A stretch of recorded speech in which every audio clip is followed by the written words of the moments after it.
some multiple choice questions from 5th module, Modern Physics. First question, what is the other name for maximum external incident angle in case of optical fiber? Options, optical angle, total internal reflection angle, refraction angle, waveguide acceptance angle. Answer 4, waveguide acceptance angle. Waveguide acceptance angle is the maximum incidence angle of a light ray which can be used for injecting light into a fiber core or waveguide from the surroundings. Next, what is the principle of fiber optical communication? Frequency modulation, population inversion, total internal reflection, Doppler effect. Answer third one, total internal reflection. The complete reflection of a light ray reaching an interface with a less dense medium when the angle of incidence exceeds the critical angle is total internal reflection. Hence, the signals propagates through the fiber with negligible loss. Next, on October 4th, 1957, what satellite was launched, becoming the first man-made satellite to officially orbit the Earth? Vanguard 1, Oscar 10, Explorer 1, Sputnik 1. Answer 4, Sputnik 1. It was the first artificial Earth satellite. The Soviet Union launched it into an elliptical low Earth orbit on 4th October 1957. Next, the distance of geostationary satellite from the surface of a Earth is nearly 360 km, 3600 km, 36,000 km, 3,60,000 km. Answer 3, 36,000 km. A geostationary equatorial orbit is a circular geosynchronous orbit in the plane of the Earth's equator with a radius of approximately 42,164 km. A satellite in such an orbit is at an altitude of approximately 35,786 km above mean level. Next, most satellites operate in the frequency range of 300 MHz to 3 GHz, 30 MHz to 300 MHz, above 3000 GHz, 3 GHz to 30 GHz. Answer 4, 3 GHz to 30 GHz. Band satellite communication operates in the part of the X-band or super high frequency spectrum which is designated by the International Telecommunication Union for satellite communication, which is those frequencies in the range 7.25 GHz to 7.75 GHz and 7.9 GHz to 8.4 GHz. Next, originally broadband long distance communications were made possible by the advent of geostationary satellite, HF radio, telegraph cables, repeater amplifiers. Answer, repeater amplifier. In telecommunications, a repeater amplifier is an electronic device that receives a signal and retransmits it. Repeaters are used to extend transmissions so that the signal can cover longer distances or be received on the other side of an obstruction. Next, sine wave is a periodic signal, deterministic signal, both 1 and 3. Answer 1, periodic signal. A sine wave is a periodic signal. The signal sine wave is a periodic function. Its value may be determined at any point of time as it repeats itself at regular intervals. Next, which of the following is not one of the modes of communication? Cacophony, multicasting, point-to-point broadcasting. Answer 1, cacophony. It is the amalgamation of different sounds you hear without any harmony. Next, who prepared and explained nanotubes for the first time? Sumio Lijima, Richard Smalley, Eric Drexler, Richard Feynman. Answer first, Sumio Lijima. Carbon nanotubes are tubes made of carbon with diameters typically measured in nanometers. Carbon nanotubes often refer to single-wall carbon nanotubes with diameters in the range of a nanometer. They were discovered independently by Lijima and Ichihashi and Bethune. Next, 1 micrometer is equal to 1000 nanometer, 100 nanometer, 10 nanometer, 0.01 nanometer. Answer is 1000 nanometer. The micrometer or micrometer is also commonly known as micron, is an SI derived unit of length equal to 1 into 10 to the power minus 6 meter, that is 1 millionth of a meter. Next, who was the first scientist to describe that substances having nano dimensions possesses altogether different and unique properties? Richard Feynman, Eric Drexler, Archimedes, Michael Faraday. Answer 4, Michael Faraday. Nanotechnology is the understanding and control of matter at the nanoscale at dimensions between approximately 1 and 100 nanometers, where unique phenomena enable novel applications. Next, nanoscience can be studied with the help of quantum mechanics, Newtonian mechanics, macrodynamics, geophysics. Answer 1, quantum mechanics. It is the basic research area at the intersection of nanoscale science and quantum science that creates the understanding that enables development of nanotechnologies. It uses quantum mechanics to explore and utilize coherent quantum effects in engineered nanostructures. What requirement needs to be met before medium can begin to lace? Population inversion, equal density of states, threshold voltage, none of these. Answer 1, population inversion. Population inversion is the state in which the number of atoms in higher energy state is more than those in lower energy state. It is required in laser so that stimulated emission is more probable than induced absorption. Generally, more number of atoms are in lower energy states. Which color of light has the shortest wavelength?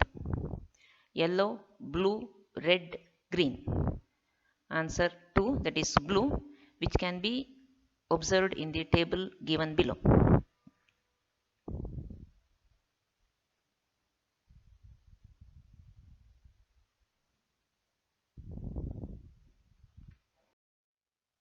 Next, laser radiation is highly directional, monochromatic, coherent and stimulated, all of the above. Answer 4, all of the above. Laser radiation has the following important characteristics over ordinary light source. They are monochromaticity, directionality, coherence and brightness. Which scientist first came up with the idea of stimulated emission? Alexander Graham Bell, Isaac Newton, Arthur Shallow, Albert Einstein. Answer 4, stimulated emission was a theoretical discovery by Albert Einstein within the framework of the old quantum theory, wherein the emission is described in terms of photons that are the quanta of the EM field in the year 1917. Next, laser beam is made of electrons, highly coherent photons, very light and elastic particles, none of this. Answer 2, highly coherent photons. A laser is effectively a machine that makes billions of atoms pump out trillions of photons all at once so they line up to form a really concentrated light beam. Electromagnetic waves consist of compressions and rarefactions, vibrating electric and magnetic fields, particles of light energy, high frequency gravitational waves. Answer 2, EM waves are composed of oscillating magnetic and electric fields. The electric field and magnetic field of an electromagnetic wave are perpendicular to each other. They are also perpendicular to the direction of the electromagnetic wave. Velocity of electromagnetic radiation is 3 into 10 to the power 10 meter per second, 3 into 10 to the power 8 meter per second, 3 into 10 to the power 10 kilometer per second, 3 into 10 to the power 8 centimeter per second. Answer 2, 3 into 10 to the power 8 meter per second. Electromagnetic radiation is an electric and magnetic disturbance traveling through space at the speed of light. It contains neither mass nor charge but travels in packets of radiant energy called photons or quanta. Frequency and energy of an electromagnetic radiation: directly related, inversely related, unrelated, related as E is proportional to nu square. Answer 1, directly related. EM waves carry energy and transfer their energy upon interaction with matter. The energy associated with EM radiation is proportional to frequency and inversely proportional to wavelength. Thus, EM waves with shorter wavelengths have more energy. Which of the following statements is true? Gamma rays have longer wavelength than UV rays. X-rays have longer wavelength than microwaves. Gamma rays have shorter wavelength than microwaves. Radio waves have shorter wavelength than X-rays. Answer is 3. Gamma rays have shorter wavelength than microwaves, which can be observed from the table given below.